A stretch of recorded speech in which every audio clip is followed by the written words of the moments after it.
네, 안녕하세요. 저는 IBS의 박인태라고 합니다.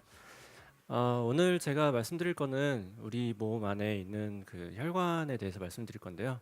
우리 몸 안에 있지만 몸 안에 있기 때문에 잘 보이지 않기 때문에 현미경으로 혈관을 보아야 되는데 사진들을 몇 가지 보여드리면서 발표해드리도록 하겠습니다.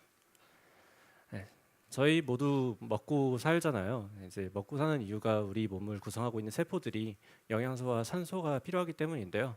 이렇게 먹고 숨을 쉬면서 들어온 영양소와 산소가 혈액을 타고서 심장을 중심으로 몸 곳곳에 퍼지게 됩니다. 자, 혈관이란 피가 다니는 길이잖아요. 근데 길이라고 다 똑같은 길이 아니죠. 그러면 이제 여러분 모두 본인을 몸 안에 어떤 장기라고 생각을 해보세요. 심장이 말고 또 다른 장기라고 생각을 해보시고, 그럼 우리가 일을 하기 위해서 영양소와 산소가 필요하잖아요. 그럼 영양소와 산소를 주문을 해요. 그럼 주문을 한 영양소와 산소가 심장을 기준으로 고속도로인 대동맥과 동맥을 타고서 국도인 세동맥을 지나가고 우리 집 근처인 모세혈관으로 도달하게 됩니다. 그럼 모세혈관으로 도달하게 되면 거기서 우리가 주문한 영양소와 산소를 전달받게 되죠. 그러면은 이제 우리에게 전달된 그 영양소와 산소를 전달해준 혈액은 다시 국도와 고속도로인 세정맥과 정맥, 대정맥을 타고 심장으로 돌아가게 됩니다. 혈관이 생성되는 그 과정은 크게 두 가지로 나뉘고 있는데요. 첫 번째로는 그 혈관이 전혀 없는 상황에서 줄기세포에서부터 혈관이 새롭게 생겨나는 베스큘로제네시스, 그리고 두 번째로 기존에 존재하는 혈관에서 혈관이 새롭게 뻗어나오는 엔지오제네시스 과정이 있습니다. 이제 혈관 연구하는 데 있어서 우리 인체에서 조직을 떼서 연구할 수는 없잖아요. 그래가지고 주로 사용하는 모델이 생쥐인데요. 생쥐를 이용하는 큰 이유가 두 가지가 있는데, 첫 번째로는 생쥐의 혈관 구조가 사람의 혈관 구조와 크게 흡사하다는 점이고요. 두 번째로는 생쥐에서 유전자 조작을 하기가 상대적으로 쉽다는 점입니다. 그래서 제가 방금 이제 우리 몸 곳곳에 혈관이 있다고 말씀을 드렸는데, 이게 우리 몸 안에 있는 장기들이 일을 하기 위해서 영양소와 산소가 필요하기 때문이고요. 근데 우리 몸의 장기들은 다 각각 다른 역할을 하고 있잖아요. 특화된 역할이 있고, 그에 따라서 혈관들도 다 장기별로 특화된 모양과 구조와 역할을 지니고 있습니다. 그래서 여기 사진을 보시면은 사진들은 형광으로 혈관들이 염색이 된 건데요. 이거를 형광염색법이라고 부르고요. 그래서 보시면은 우선 뇌 사진에 의해서 빨강색과 망막, 심장, 간, 뼈 부신에서 보이시는 이 초록색 빛들이 다 각각 장기별로 있는 혈관들을 나타내는 사진들입니다. 네. 그리고 이 사진을 보시면은 그 생쥐가 태어나고 나서 1일하고 4일, 6일, 8일, 14일 후에 망막에 있는 혈관을 염색한 사진들인데요. 여러분들도 이 혈관이 얼마나 잘 자라나고 있는지 한눈에 보이시죠? 그래서 이 모델이 실제로 혈관 발달 과정에 있어서 크게 사용되는 모델 중 하나라고 말씀드릴 수 있겠습니다. 다음으로는 혈관이 이제 태어나고 나서부터만 발달되는 게 아니라 태어나기 전에 이제 어미 뱃속 안에 있을 때부터도 발달이 되는데, 왼쪽 사진을 보시면은 쥐가 발달되는 과정을 보실 수 있는데, 빨갛게 이제 혈액으로 꽉 찬 혈관들이 생쥐에서 생겨나는 것들을 보실 수 있고요. 이 태아에서도 혈관을 현감 염색해서 이렇게 형광이 정확하게 어떤 구조를 지니고 있는지 촬영을 하는 것이 가능합니다. 다음으로는 그럼 이렇게 관찰하는 게 무슨 의미냐 하실 수 있는데요. 이렇게 관찰하는 이유는 저희가 유전자가 혈관 발달에 있어서 어떠한 역할을 하는지 파악하기 위해서고요. 그래서 이 사진을 보시면 위에는 혈관이 태아에서 정상적으로 자라는 그 구조를 보실 수 있는데, 이렇게 튜브 같은 모양을 형성하고 있고요. 근데 반대로 어떤 특정 유전자를 조작을 했을 때 혈관이 정상적으로 자라지 못하고 파괴되는 것을 확인할 수 있습니다. 그래서 결론적으로 이 유전자가 혈관 발달에 있어서 큰 중요한 역할을 하고 있다는 것을 알 수 있습니다. 다음으로 말씀드릴 거는 혈관과 비슷하기도 하지만 매우 다른 역할을 가진 림프관이라는 것에 대해서 말씀드릴 건데요. 여기 빨간색으로 보이는 혈관과 다르게 초록색으로 보이는 림프관들을 보실 수 있는데, 이 림프관들의 가장 큰 역할 중 하나는 우리 몸의 하수도입니다. 그래서 이 림프관도 전신에 퍼져 있고요. 혈관과 비슷하게 전신에 퍼져 있고 이 림프관들은 그 장기들에서 체액을 흡수를 해서 다시 혈관으로 들여보내는 역할을 합니다. 그래서 우리 몸에서 흡수되는 대부분의 체액은 thoracic duct라는 하나의 관을 통해서 혈관으로 다시 흡수가 되고 있고요. 쥐에서 생쥐에게 잉크를 주입하게 되면은 이 잉크가 체액과 섞여가지고 체액을 이제 색깔을 주게 되는데 이 체액들이 림프관을 통해서 흡수가 되고 다시 이제 몸의 서큘레이션으로 들어가는 과정을 관찰할 수 있습니다.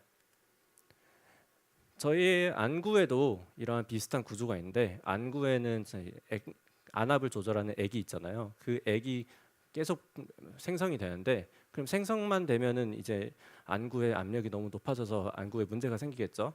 그래서 그 안구의 체액을 다시 흡수해가지고 다시 서큘레이션으로 들여보내주는 특화된 림프관이 안구에도 존재하고요. 이렇게 형광염색으로 안구에 있는 림프관을 볼 수 있는데 이 부분의 특별한 점이라 하면 이 림프관은 바로 혈관으로 연결되어 있다는 점입니다. 다음으로 림프관의 또 다른 역할은 소화 기능에 있는데요. 생쥐가 갓 태어나게 되면은 어미의 젖을 먹게 되는데 이제 소장에서 이제 갓 태어난 쥐의 소장을 보시면 이렇게 어미의 젖으로 꽉 차 있어서 하얀색으로 보이는데 소장에서 영양분이 흡수될 때 작은 물질들은 혈관으로 바로 흡수가 되지만 이제 젖 같은 좀 큰 물질들은 바로 혈관으로 흡수되지 못하기 때문에 림프관을 통해서 흡수가 되는데요. 이렇게 흡수된 그 젖이 이렇게 혈관과 다르게 하얀색으로 흡수되는 과정을 볼 수 있고요. 이것은 소장에 있는 그 빌라이라는 구조 안에 그 락티얼이라는 그 특화된 림프관을 통해서 흡수되는 것이라는 것을 확인할 수 있습니다. 감사합니다. 다음으로 마지막으로 이제 말씀드릴 림프관의 중요한 역할은요. 림프관이 체액을 흡수할 뿐만이 아니라 저희 몸에 감염이 일어나게 되면은 감염 시에 생기는 외부 물질들이나 병원체 같은 게 있는데 이 병원체를 인지하는 세포들이 있습니다. 그럼 그 세포들 또한 림프관을 통해서 흡수가 되는데 이 세포들은 흡수가 되기 전에 이 림프절이라는 곳에 먼저 도달하게 됩니다. 이 림프관은 우리 몸의 면역체계에 큰 역할을 하는 B세포나 T세포가 존재하고 있고 그래서 이렇게 흡수된 그 병원체를 인지한 세포들이 이 B세포와 T세포에게 우리 몸이 감염됐다는 걸 알려줍니다. 그래서 그렇게 되면은 T세포와 B세포가 활성화가 되게 되고 그러면 다시 이 림프절에서 빠져나와 가지고 본격적인 공격을 하기 시작합니다.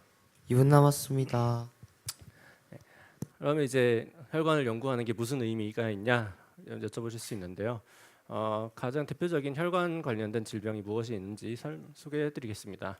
첫 번째로 말씀드릴 것은 미수가 망막증이라는 질병인데 이 질병은 조산아에 나타나는 질병 중 하나로서 조산아가 고산소 인큐베이터에 좀 지내다가 나오게 되는데 그렇게 되면은 저희가 지금 있는 이 환경이 상대적으로 산소가 매우 부족하다고 느끼게 됩니다. 그로 인해서 혈관 발달에 문제가 생기게 되고요. 이 사진을 보시면은 생쥐에서 그 미수가 망막증 모델을 재구현한 건데 그냥 정상적으로 자라는 망막의 혈관들과 대비해서 미수가 망막증 모델에서는 혈관이 많이 파괴가 되어 있고 정상적으로 발달되지 못하는 걸 확인하실 수 있고요. 또 다른 망막증 종류 중 하나는 당뇨성 망막증인데 당뇨병 환자들에서 이 망막증 질병이 일어난다고 알려져 있지만 아직 과정은 잘 밝혀져 있지 않고요.